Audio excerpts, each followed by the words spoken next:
Seorang pengarah nak lego saham dia, tapi MD pula tak setuju tanpa beri alasan yang konkret. Tiada halangan ataupun sekatan bertulis seperti Perlembagaan Syarikat. Pengarah-pengarah lain pun tak ada siapa yang berminat nak beli dan tak ada siapa yang tahu berapa nilai saham sebenar. Syarikat hanya buat perjanjian bertulis dan bayar deposit dan minta pengarah itu tunggu untuk saham dinilai dalam satu tempoh yang ditetapkan.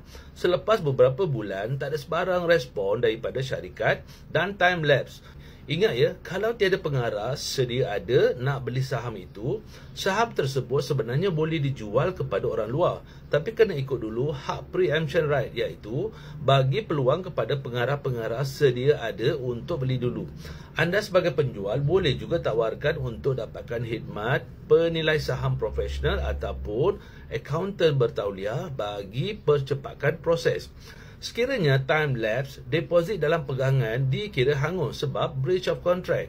You dah ada freedom to transfer kepada mana-mana pihak yang berminat untuk beli saham you. Jangan biarkan saham anda tersangkut lama.